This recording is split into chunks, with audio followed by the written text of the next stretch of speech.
Ink therapy, ink therapy, ink therapy, ink therapy. Welcome to episode number 8 of Therapy Session. Today we got Inkatsuki, aka Jarvis. How you doing, bro? How you doing? Doing well, man. I appreciate you for taking your time to come on in here. For sure. I know you're super busy. For the culture. Yeah, for the culture, bro. Tattooing. So, what got you into tattooing? My being a bad kid, not Yeah. afraid of in the classroom at school, drawing and start drawing with grading pens on people's arms, doing old English and Yeah. putting their names on there. And the teacher asked me one day, like, you always drawing, what you gonna be when you grow up? And I was like, a tattoo artist. Really? And I was just being sarcastic. And then, behold, here we're manifestation. Look at that. We're gonna speak it into existence, bro. So, how long you been tattooing? 4 years. Wow. And the game strong. Hell yeah. So early on, what were your influences in tattooing? So, like, to be honest, seeing constantly getting tatted by my great pal Q Richmond III. I was in college playing ball. So, like I said, I was being sarcastic to the teacher when I said I was gonna be a tattoo artist. So I ended up, my influence was going to get tatted and liking the work he was putting on me. And I was like, bro, I used to draw a tattoo. I asked him how much he making one day and stuff, and all that. He gave me a little crunch some numbers, and I started doing them later. He showed me he showed me the way around a machine, and then I tried my first tattoo on me. Okay. So did you start with the rotary or did you start with coil? I had I want to say it was rotary. It was like a $20 rotary from Amazon, but I also knew he showed me how to set up a cord too. Yeah. After the rotary, it was almost the same thing. It was just a little different shape. So I guess it was a cord as well, but it didn't have the two big cords on it. Yeah. Same concept. Same, put the needle through the tube and on top. Yeah. Yeah, they have those rotaries are just like that receive the needles and the tubes, but the rotary ones, hit a little bit softer and a little bit more quieter. Man, I used to look into those too. I started off with coils, but I was looking at those rotaries. Now I don't make the transition over and looking at it, man, like those machines have always been pretty good. So are you using the rotary or are you using the pen? So I am using a Bishop wand and I'm using the FK Max. Okay, yeah, I use the FK. So that's the pen. Now the rotary is that one that got the little wheel at the back. Yeah, but that's what they say. Like the inside of the pins is That's rotary. the rotary. Yeah. Okay. Yeah. Because it's the mechanisms inside of it that's rotating around. Yeah. But I do have one that is like a rotary. It's called a Vlad. It's a German machine. And the voltage is crazy, bro. Like it's a good machine, but like it reads like a different wattage. It hits. It hits. Tight. It hits. I'm so used to like my flux. I mostly use that one. Now that critical, I seen that critical making come up. Yeah, no, I love the Bishop with the critical battery. I do. It's pretty nice. It's just I don't know, man. That flux, I love it. It's a good. My Flux was my first super high-end tattoo machine I bought. First, it was like a little legend out of the little book. It was like my first pen was like the one you still had to plug it up, and it was a legend pen. Then I upgraded from that to the FK Flux. Yeah. And that jump in with me strong. There you go. Yeah, that's my go-to for sure. I literally just had a incident with my battery. So I contacted them and they're like, yeah, you're under warranty. Just send it back when we fix it for free. Right. So I'm on my second battery. Which battery you got? You got digital or the button? The digital one. So I need to upgrade to the digital. Yeah. The screen went out. So I was like, I can't see the voltage on it. I'm still working on the button he holding up. My first one went out, but my second one's still doing good. But I do need to switch over to the digital one. I heard they got like more power and longer lasting. They're pretty good. But like I said, my screen went out, so I was using it. I was just like kind of going back to how it felt. Like, okay, this feels like it's hitting right. Yeah. Knowing like, okay, going back to like the coils, okay, is it hitting the skin right? But yeah, so you're big into anime. How did you find that niche in the market for like anime tattoos? Alright, so during my journey to tattoos, customers was bringing me all type of work, and I was like, "Bro, I like colorful stuff. I'm tired of tattooing, rest in peace, Pooh Man. Yeah. Tired of tattooing clouds, here and there." So what I did was find a lane. And then also when I used to try to go get tattoos, I wanted anime characters and stuff. Couldn't nobody, everybody was like, I don't do that type of work. I can't do that. So like that was my doorway. They're like, hey, this is a lane that you can take over. Ain't nobody in Memphis doing this at the time. So I went, did my little I was drawing anime stuff all my life. So now I'm just putting it in on ink and stuff and Yeah. trying it out. In the beginning, I wasn't that guy, best anime tattoo artist or whatever. I wasn't. I had to put in my time, my Of training course. arc, and come out being better. So that's how I found that lane. Like I started posting stuff I wanted to do and started accepting everything and everything. So that's how I got into. I wanted colorful, vibrant, tattoos and animation and cartoons was the way I can do that. Right. No, that's smart to find like a hole in the market and apply pressure in that. That's a smart business move. That's very smart. What is your favorite anime? I'm old. Well, I think I'm old. I like Dragon Ball Z was my gateway drug. My big cousin came back from the Navy. He had these action figures and VHS tapes, and it was Dragon Ball Z, Broly, and all that. So I'm watching it, and that, to be honest, I didn't even know Dragon Ball Z was anime Yeah. until I got to college. And they was like, "Ooh, that is anime." I was like, "No, it ain't." Then they showed me. Then that's when I started watching and expanding out with all other animes and stuff. And Yeah, DBZ was my gateway as well. Who's your favorite character? Vegeta. Vegeta. Yeah. Vegeta, no one else. And pride. Push past your limits every time. Actually, the story behind it is because my logo looked like Vegeta, but he's like a little black kid. Uh-huh. Like if it wasn't me liking Vegeta, like to keep going, because like I supposed to been quit tattooing. Yeah. I had plenty of folks like, bro, stop tattooing you effing up people's skin and this, that, and the third, bro. You should stop it because I was Yeah. self-taught. Vegeta is the person who told me to keep going. Pick your rival, outdo them, become the best, and keep going. Never give up. Ain't no giving up. Never give Yeah, up. so No, I like that. that Dragon Ball Z was made Inkatsuki tattoos. I like that. That's powerful, bro. Yeah, because Vegeta never gives up. Like if somebody outdoing him, cuz gonna figure out how to get better and come back every time. That's hard. My favorite anime is Akira, as you can see. Classic. Yeah, classic. I'm old though. Like you said, Yeah. I do like Dragon Ball Z. I like Brawly. Brawly's cool, man. Brawly's super cool. Which version? Man, I would have to say the first one when they first came out. Uh-huh. Yeah, when he first came out. That's what He just yeah, hit different. yeah, it hit different. Yeah. Yeah. He keeps evolving and it's changed. Like the newest movie was like a different Brawly. I was like, but the storyline was cool. Right. Yeah. So they had to give him a voice. The old one really didn't have a voice. No, he didn't. So the new one got a voice. So I felt like it was a cool thing to give him a character building because now they can use them instead of how they was just using them back then. Right.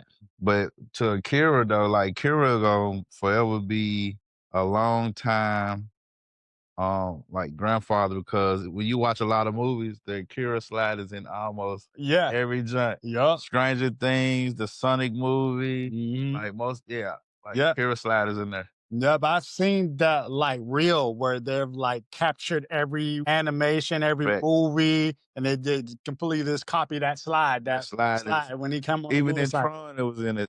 Tron, like that's a forever. Yeah. I need to do a picture of me sliding. There you go. Yeah, there you go. Yeah, anime, that Akira, it was like the first time they had pushed that cell animation, the way that they drew that. And yeah, it kind of just like push boundaries for animation after that. You work a part-time job? Well, full-time. Full-time. Yep. Working full-time. Full-time. And full-time tattooing, pretty much. Correct. How do you balance that? No sleep. Like that's it. Nah. I do appointments only. Okay. You know what I'm saying? Like I always been appointments only since the beginning. I just like being prepared. Yeah. I don't like walk-ins and then they come in with this masterpiece and I be like, dang. Like I do my best work when I prep. Prep time. Batman. You know what I'm saying? Prep time. Do your best work when you prep. I feel that it work. I feel that with everybody. Yeah. Like every tattoo artist. If you prep for a tattoo, you're gonna do your best work because you didn't did your stencil, got the hand motion ready, you know what I'm saying? So what you need to do to attack this and make it a good peak. That's how I did. On my off days, when the time I get off, I got slots open. Y'all can get in this time. No. And I didn't did 24 hours where I work, got off of work and tat through the night till time for me to go back to work. The energizer button, let's go. Like, so you're doing appointments only, you're working full time at the other job. What is some insightful information to somebody that, is tattooing and thinking about maybe making that full time switch to being a full time artist? Or, they might be doing the full time artist and thinking about, well, maybe I might need a second job.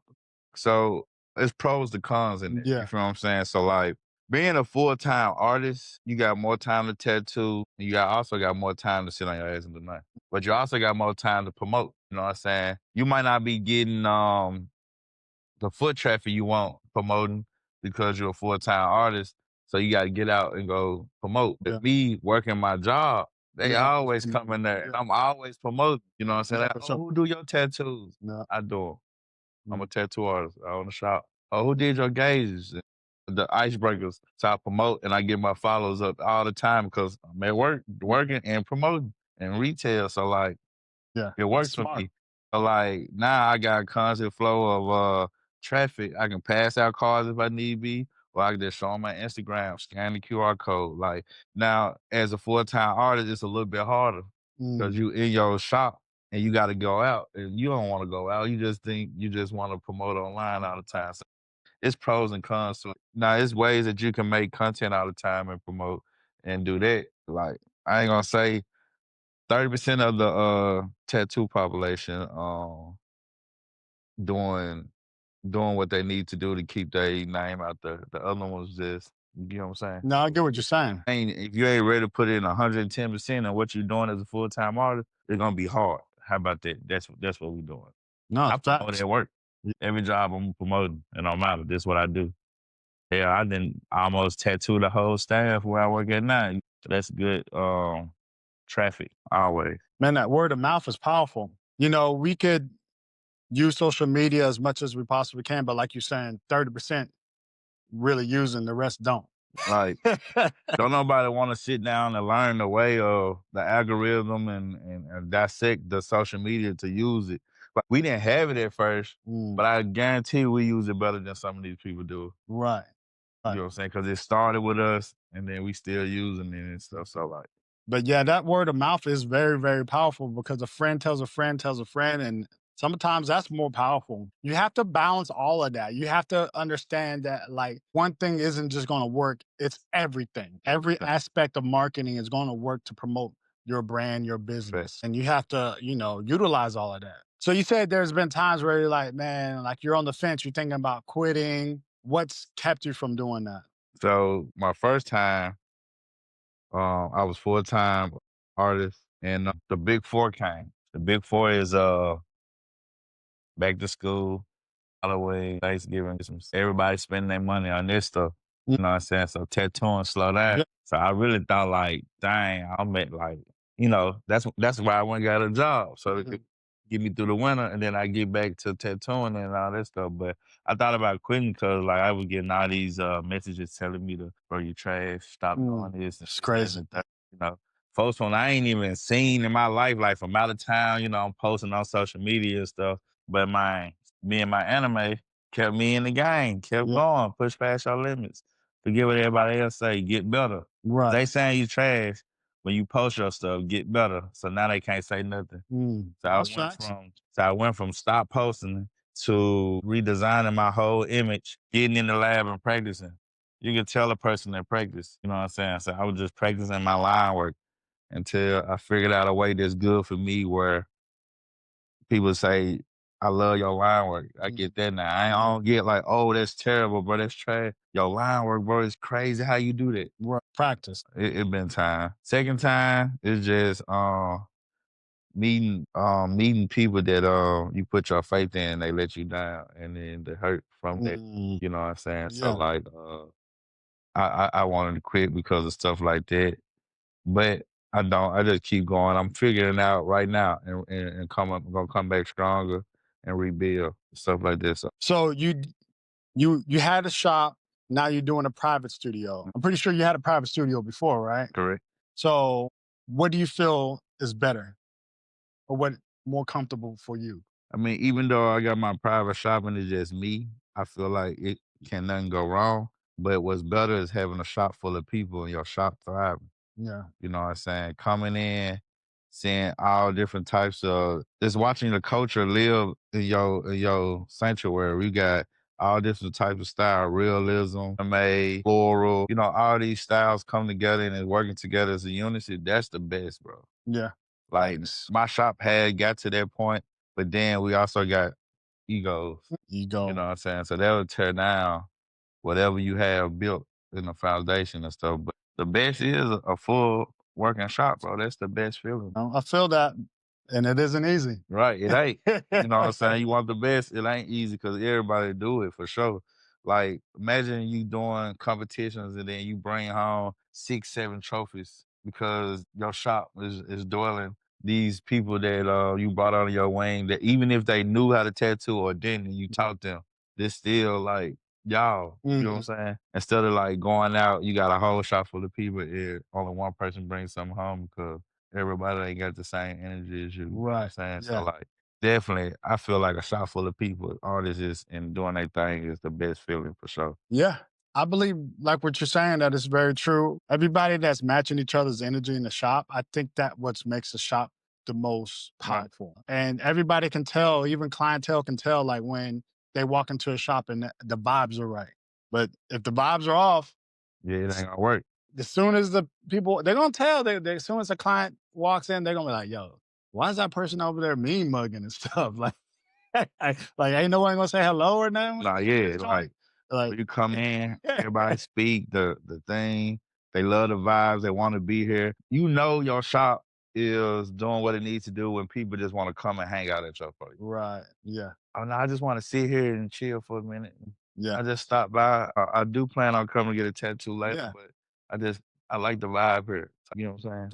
But private studios work too. I had a private studio. It was cool. It worked until I felt like, well, maybe I want to be around people. So that's what I'm saying. That's why I'm getting it. Private studio is all cool, but you in there, you in your lab, you getting your thoughts together, but you also got that silence. Yeah, You know what I'm saying? Then you miss the people, you miss the life, you miss the smiles, you miss the help out, you miss the projects y'all do together or the fundraisers and stuff. You miss like, yeah. you know what I'm saying? That was important. So, you was tattooing at a couple of anime conventions. How was that for you? It opened my eyes because, like, at first I wasn't. I always felt like I wasn't convention worthy, and then ABC, which is Anime Blues Con, reached out to me to be in Nice. there, and that was my first anime convention ever, and that was here in Memphis. They gave me my shot. I did good at it.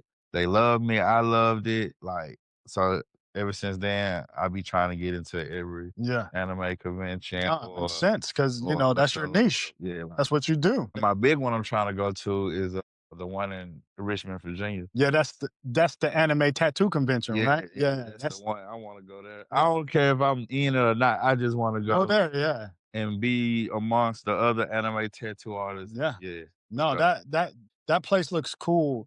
I've seen it for the last couple of years, especially that people that like do tattoos there. After tattooing that, I see that their drive for tattooing just improved so much more after that. I've seen so many tattoo artists that like they were good and everything was like their promo and everything was good, and then they do that convention and they come back even harder. Like in their content and their art, their tattoos are way much better. So like, yeah, I would say go for it. it was, Try to tattoo there. Why not? I know the booth's probably expensive. no, it's two of them. It's Anime Inc. and then the other one's Anime Inc. Savannah, Georgia, and it's Anime Inc.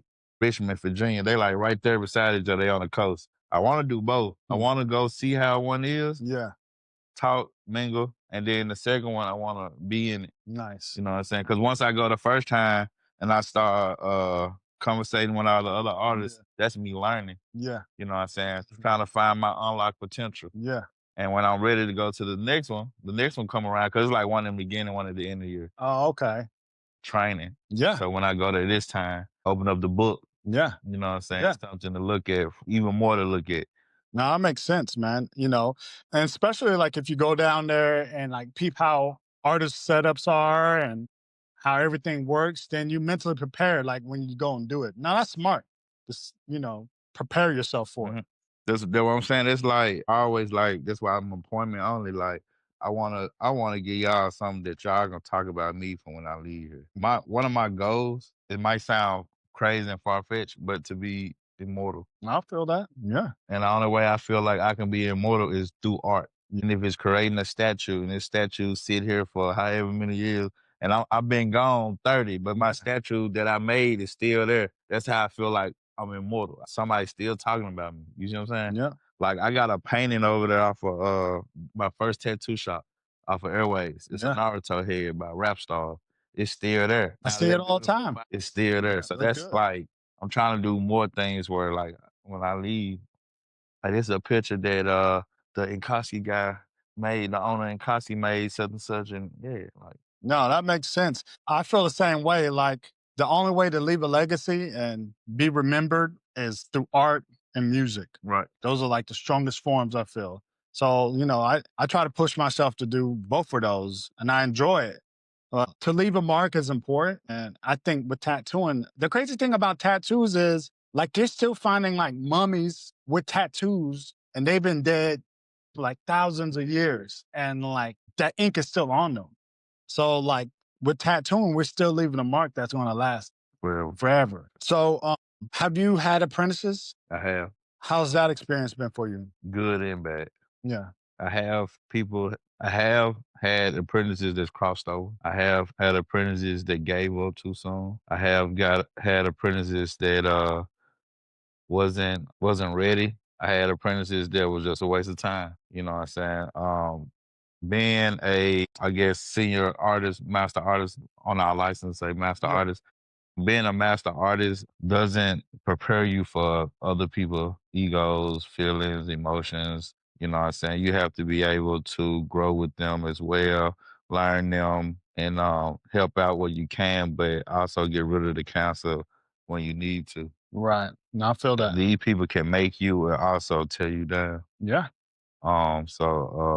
So for that, good and bad. Like I just be wanting people like I just need to weed out. I wish it was an easier way to weed out the artists and the people who just doing this for the money. You know what I'm saying? If you're doing it for the money, your career gonna be short. Right. If you're doing it for the art and experience, then your longevity there. Yeah, because you're passionate about it. You Right. do it whatever. Facts. When there's money or no money, you're still doing You're it. still doing it. Yeah. Facts. That makes sense. So, do you have any advice for future tattoo artists that are thinking about getting into tattooing? I do. I do. If this gonna be something that you want to do, I say do more research as far as already have the idea of what you want to do when you come into the game. Don't let I can't be your, you know what I'm saying, your anchor or whatever. Like you have to be able to come in with an open mind. Be a sponge because these OGs that been in the game have stuff to teach you. You have like we're not gatekeeping. Yeah, We're just trying to figure out how you worth our time. exactly. So in the beginning, when you start on your mission on this apprenticeship, you have to be patient and absorb whatever you can because we also TED.